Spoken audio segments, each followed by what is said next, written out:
तब भी वो हारी इनकी राजनीति से। आज वो खेल के अखाड़े में है, तब भी वो हार रही है इनकी राजनीति। 2012 से लेकर के 2022 तक दीपेंद्र सिंह हुड्डा हरियाणा कुश्ती संघ के अध्यक्ष रहे, जबकि सारे आरोप लगते हैं हरियाणा कुश्ती संघ, दीपेंद्र सिंह हुड्डा कांग्रेस पार्टी के नेता राहुल गांधी के मित्र और पूर्व मुख्यमंत्री के बेटे के कमान में थी वो कुश्ती संघ। तो क्या जब ये धरने पे जाकर के बैठे थे तो ये बात क्यों छुपाते थे? क्यों नहीं बताते थे कि मैं ही था कुश्ती संघ का अध्यक्ष हरियाणा का, मैं ही था जिसकी आंख के नीचे सब कुछ हो रहा था? आप मुझसे दीपेंद्र हुड्डा पे सवाल मत पूछिए। क्यों नहीं पूछूंगी? मेरा मुंह मत खुलवाइए यहाँ पर। नहीं, चिल्लाने से नहीं होगा।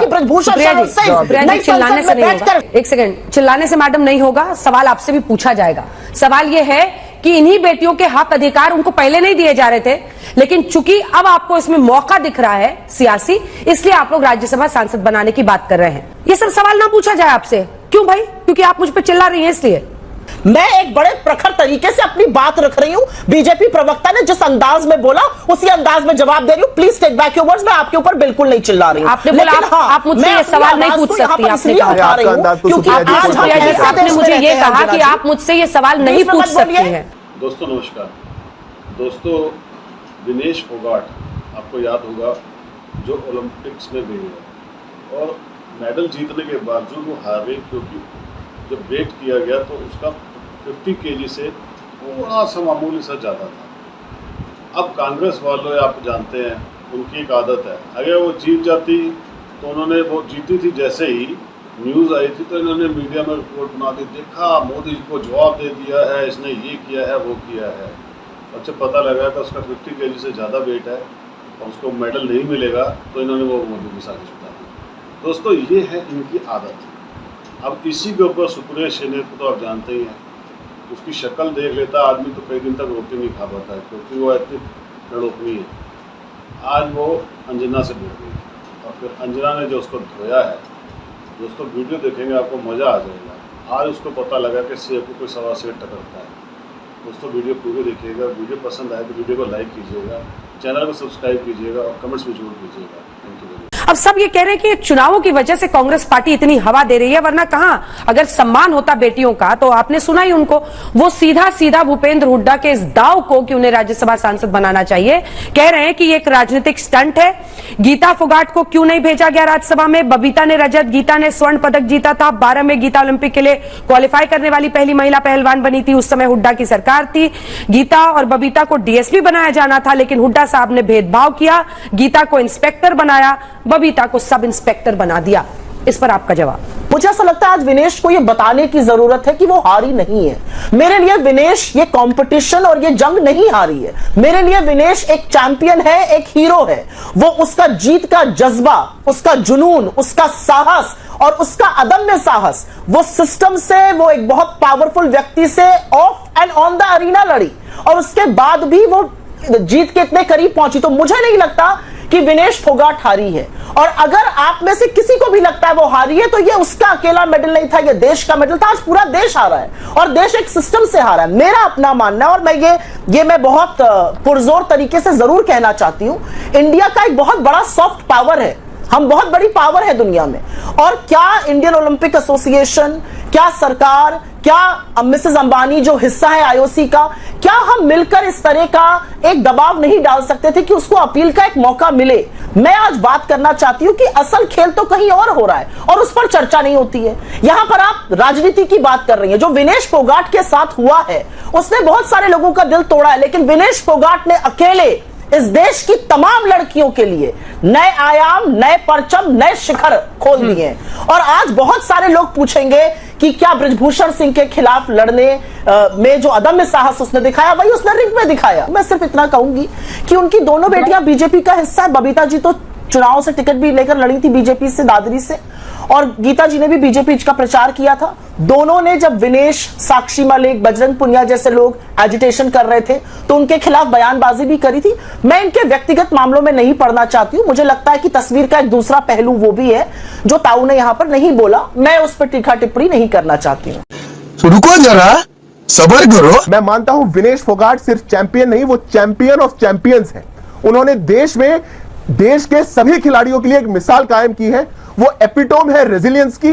उनकी ताकत को देश ने देखा है और वो हारी नहीं है, वो बिल्कुल नहीं हारी। और हमारी सरकार नहीं, हरियाणा की सरकार ने भी अनाउंस किया है कि उनको एक सिल्वर मेडलिस्ट, जैसे एक मेडलिस्ट जो जीत के आता है वही सम्मान विनेश जी को दिया जाएगा। इसमें ना देश में, ना सरकार में, ना समाज में कोई दो राय नहीं है। क्या बात है सर, क्या बात है सर, क्या बात, ये बात है। जब वो आंदोलन पे थी तब भी वो हारी इनकी राजनीति से, आज वो खेल के अखाड़े में है तब भी वो हार रही है इनकी राजनीति। 2012 से लेकर के 2022 तक दीपेंद्र सिंह हुड्डा हरियाणा कुश्ती संघ के अध्यक्ष रहे, जबकि सारे आरोप लगते हैं हरियाणा कुश्ती संघ, दीपेंद्र सिंह हुड्डा कांग्रेस पार्टी के नेता राहुल गांधी के मित्र और पूर्व मुख्यमंत्री के बेटे के कमान में थी वो कुश्ती संघ। तो क्या जब ये धरने पे जाकर के बैठे थे तो ये बात क्यों छुपाते थे? क्यों नहीं बताते थे कि मैं ही था कुश्ती संघ का अध्यक्ष हरियाणा का, मैं ही था जिसकी आंख के नीचे सब कुछ हो रहा था, मैं ही था जिसकी जिम्मेदारी थी सारी। पर मैं उस राजनीति में आज नहीं पढ़ना चाहता। पर मैंने जो प्रश्न पूछा दीपेंद्र सिंह हुड्डा पर, उसका जवाब आज अगर आप इनसे ले लेंगे तो मान लिया जाएगा, क्योंकि ये तो किसी को भी गाली दे सकते हैं। गजब बेइज्जती है।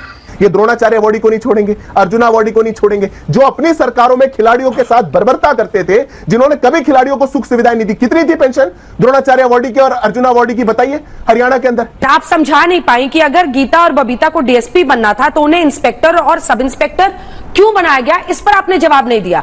वो किसकी बेटी है, वो कौन सी पार्टी से लड़ी, ये सब तो बाद में हुआ ना। महावीर साहब ने खुद कहा कि उन्हें कोर्ट जाना पड़ा, तो जाहिर तौर पर कोर्ट से अगर जाकर वो जीते हैं तो मिस्टर हुड्डा ने एज सीएम हक नहीं दिया बबीता को, गीता को। मैं नहीं पढ़ना चाहती उनकी फैमिली के पचड़े में, और मुझे लगता है कि आज तक को भी नहीं पढ़ना चाहिए। कैसे कैसे लोग रहते हैं यार यहाँ पर। सबको पता है कि उस वक्त जब रेसलर्स का प्रोटेस्ट कर रहा था, बबीता और गीता फोगाट का क्या साइन था। जवाब ये पचड़े की बात नहीं है, मुझे लगता है आप लोगों को भी नहीं पढ़ना चाहिए। सुप्रिया जी, पचड़े की बात नहीं है, ये प्रश्न उठता है, ये पर्सनल पचड़ा नहीं है। मुझे बिल्कुल विश्वास है कि नियम के तहत जो हुआ, मुझे नहीं पता उसकी क्या जानकारी, लेकिन वो जरूर सही होगा। मुझे नियम का नहीं पता है, लेकिन अगर उन्होंने ये बात उठाई है तो इसका जरूर परिवेश पता चलना चाहिए। लेकिन अगर आज हुड्डा साहब कह रहे हैं कि विनेश फोगाट को राज्यसभा भेजना चाहिए, इसमें क्या गलत कह रहे हैं वो? देखिए, मैं बेहयाई में जाना नहीं चाहती थी, लेकिन विनेश फोगाट की ये फोटो इस देश की हर लड़की ने देखी है। विनेश फोगाट की ये फोटो, जहां पर दिल्ली पुलिस उसको सड़कों पे घसीट रही थी और बूटों के तले रौंद रही थी, वो दिल्ली पुलिस ने किया था, जो गृह मंत्री अमित शाह को रिपोर्ट करती है। आप मुझसे दीपेंद्र हुड्डा पे सवाल मत पूछिए। क्यों नहीं पूछूंगी? इस बात का दीजिए कि जनवरी 2023 में विनेश फोगाट, जिसको आप चैंपियंस ऑफ चैंपियंस कह रहे हैं, जब वो सड़कों पर बैठकर न्याय मांग रही थी, आपकी दिल्ली पुलिस को 5 महीने और सुप्रीम कोर्ट का डायरेक्शन लगा था एफआईआर लॉन्च करने के लिए। मेरा मुंह मत खुलवाइए यहाँ पर। चिल्लाने से नहीं होगा। भूषण बैठकर सेल्फी खिंचा रहे थे और विनेश फोगाट को सड़कों पे घसीटा जा रहा था। एक सेकंड, चिल्लाने से मैडम नहीं होगा, सवाल आपसे भी पूछा जाएगा। सवाल यह है कि इन्हीं बेटियों के हक अधिकार उनको पहले नहीं दिए जा रहे थे, लेकिन चूंकि अब आपको इसमें मौका दिख रहा है सियासी, इसलिए आप लोग राज्यसभा सांसद बनाने की बात कर रहे हैं। ये सब सवाल ना पूछा जाए आपसे, क्यों भाई? क्योंकि आप मुझ पर चिल्ला रही हैं इसलिए। मैं एक बड़े प्रखर तरीके से अपनी बात रख रही हूं। बीजेपी प्रवक्ता ने जिस अंदाज में बोला उसी अंदाज में जवाब दे रही हूं। Please take back your words. मैं आपके ऊपर बिल्कुल नहीं चिल्ला रही हूं। आपने बोला आप मुझसे ये सवाल नहीं पूछ सकती, आपने कहा क्योंकि आपने मुझे ये कहा कि आप मुझसे ये सवाल नहीं पूछ सकती हैं। आप बदतमीजी और यहाँ पर ये इस तरह के व्यक्तिगत ये मत करिए। बीजेपी के प्रवक्ता से मैं कहना चाहती हूं, अंजना जी, मैं 2 बातें यहां पर कहना चाहती हूं, और वो 2 बातें कहनी जरूरी हैं, क्योंकि उनके साथ ऐसा हुआ तो विनेश के लिए आवाज ना उठाई जाए। नहीं, क्यों ना उठाई जाए? इसमें क्या राजनीति है? बेटा, तुमसे ना हो पाएगा। देश का समाज, देश की सरकार विनेश के साथ खड़ी है। जो यथासंभव प्रयास होगा। उस दिन घटना के बाद ही देश के आदरणीय प्रधानमंत्री ने स्वयं हमारी आईओए के प्रेसिडेंट पीटी उषा जी से बात करी। स्वयं उन्होंने एक संज्ञान लिया कि क्या बात हो सकती है, क्या आगे हम रिक्वेस्ट कर सकते हैं। रूल्स की फाउंडेशन है, पर हम कैसे आउट ऑफ द वे जा सकते हैं, क्या और रिक्वेस्ट रख सकते हैं। सबकी उम्मीदें हैं कि सिल्वर कैसे ज्वाइंट तरीके से मिले। पहली बात तो मैं एक आपत्ति दर्ज कराता हूं। आपके शो पर कांग्रेस पार्टी की बड़ी प्रवक्ता ने कहा कि सरकारी नौकरी भी मिली और खुरचना, ऐसा कोई शब्द उन्होंने प्रयोग किया। हमारी देश के खिलाड़ियों को जो वो डिजर्व करते थे खेल नीति के तहत, जो नीति के तहत और खिलाड़ियों को मिल रहा था, उनको वो नहीं मिला। और 12 साल बाद, 15 साल बाद कांग्रेस पार्टी की प्रवक्ता नेशनल टेलीविजन पर जाकर के बैठे और एहसान जताए कि सरकारी नौकरी भी मिली, सरकारी नौकरी भी मिली, और आप यहां पे रो रहे हैं। ये आप किसके लिए कहना चाह रहे हैं? देख, द्रोणाचार्य अवार्डी के लिए? ये आप किसके लिए कहना चाह रहे हैं? और उसके बाद मैडम ने कह दिया कि मुझे तो जानकारी नहीं, पर मुझे विश्वास है कि जो नीति होगी वैसे ही मिला होगा। कोर्ट से जीत करके आई है गीता फोगाट, कोर्ट से जीत करके। उनको इसमें स्पोर्ट्स मत जाना पड़ा दिखाइए, क्योंकि विनेश आपकी फोगाट सरकार पर बोलिए। हरियाणा के अंदर जो खर्ची और पर्ची में नौकरियां दिया करती थी वो स्पोर्ट्स में भी यही काम करती थी, क्योंकि जिस प्रकार की पक्षपात की सरकार और आपकी पार्टी की नीति रही है उसी ने हमारे देश में स्पोर्ट्स का और सभी इन फेडरेशंस का ये भट्टा बैठाने का काम किया। पर मैडम ने तो यहां कह दिया मुझे नहीं पता, मेरे को नहीं पता पॉलिसी क्या होगी, मैं आपको बता दूं। इसलिए जो आपके हुड्डा जी आज पॉलिसी बता रहे हैं कि हम इनको राज्यसभा भेज देते, अगर मेजॉरिटी होती तो, मेजॉरिटी तो थी जब अपने बेटा राजा को भेजा था दीपेंद्र हुड्डा जी को पिछली बार, तब भेज देते किसी खिलाड़ी को। और मैं बड़ी जिम्मेदारी के साथ अंजना जी आपके शो पे कहता हूं, एक बार एक शो इसके इतिहास पे भी करना चाहिए कि कैसे हमारे देश के खिलाड़ियों को वंचित रखा जाता था, कैसे डिसाइड किया जाता था कि कौन जाके इंटरनेशनल प्रोग्राम्स में पार्टिसिपेट करेगा। मजा आया।